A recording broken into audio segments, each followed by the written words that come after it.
Speaker గారు ఎజెండాలో లేకపోయినా speaker గారికి సర్వ అధికారాలు ఉంటాయి. ప్రత్యేకమైన సందర్భంలో ప్రత్యేకమైన అంశాల మీద స్పీకర్ గారు అనుమతిస్తే ఏ సభ్యుడైనా మాట్లాడొచ్చు. ఒకవేళ ఆ సభ్యులు మాట్లాడదలుచుకుంటే ఒకవేళ తమరు అనుమతిస్తే మిగతా సభ్యులకు ఎవరికి కూడా అభ్యంతరం లేదు. కాబట్టి దయచేసి సభా సాంప్రదాయాలను గౌరవిస్తూ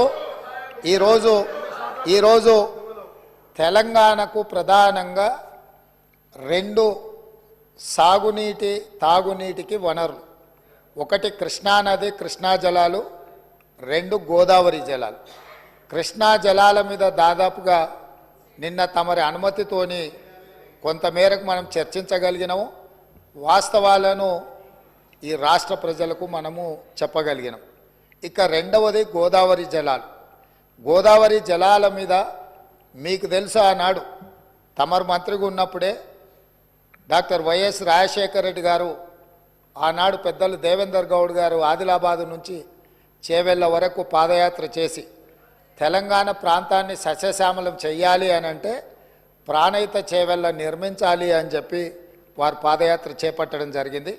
ఆనాటి ప్రభుత్వం ఈ ప్రాంత ప్రజల యొక్క ఆలోచనను దృష్టిలో పెట్టుకొని ప్రాణహిత చేవెళ్ళ ప్రాజెక్టును ఆ రోజు ప్రారంభించడం జరిగింది.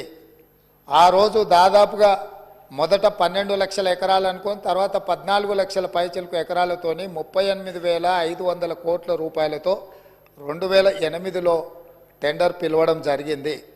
పనులు ప్రారంభమైనవి. అదేవిధంగా ప్రాణహిత చేవెళ్లకు డాక్టర్ బాబాసాహెబ్ అంబేద్కర్ గారి పేరు పెద్దలు వెంకటస్వామి గారి సూచనతో ఆ రోజు వారు విజ్ఞప్తి చేస్తే ఆనాడు ప్రాణహిత చేవెళ్ల పేరు డాక్టర్ బాబాసాహెబ్ అంబేద్కర్ గారి పేరు జోడించి పెద్దలు వెంకటస్వామి గారి సూచన మేరకు ఆ ప్రాజెక్టును పనులు ప్రారంభించారు.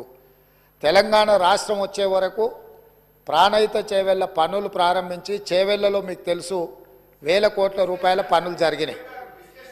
ప్రభుత్వం వచ్చిన తెలంగాణ రాష్ట్రం వచ్చి ప్రభుత్వం మారినాక కొంతకాలానికి అధికారంలో ఉన్న వాళ్లకు రీడిజైనింగ్ అనే ఒక బ్రహ్మ పదార్థాన్ని కనిపెట్టారు. ఆ బ్రహ్మ పదార్థంతోనే తుమ్మిడిహెట్టి దగ్గర నిర్మించాల్సిన ప్రాజెక్టును వివిధ మార్పులకు చేర్పులకు దారితీసి చివరికి మేడిగడ్డ, అన్నారము, సుందిల్ల ఇక్కడ బ్యారేజీలు కట్టి మేడిగడ్డ నుంచి లిఫ్ట్ చేసి అన్నారంలో పోస్తాం, అన్నారంలో నుంచి లిఫ్ట్ చేసి సుందిల్లలో పోస్తాం, సుందిల్లలో నుంచి నీళ్లు లిఫ్ట్ చేసి మిడ్మానేర్లో పోస్తాం, అక్కడి నుంచి మిగతా ప్రాంతాలకు నీటిని తరలిస్తామని చెప్పి ప్రాజెక్టు రీడిజైనింగ్ అని ఒక బ్రహ్మ పదార్థాన్ని కనిపెట్టి 38,500 కోట్ల రూపాయల అంచనాతో ప్రారంభమైన ఈ పనులను 1,47,000 కోట్ల రూపాయలకు పెంచింది అధ్యక్ష. అది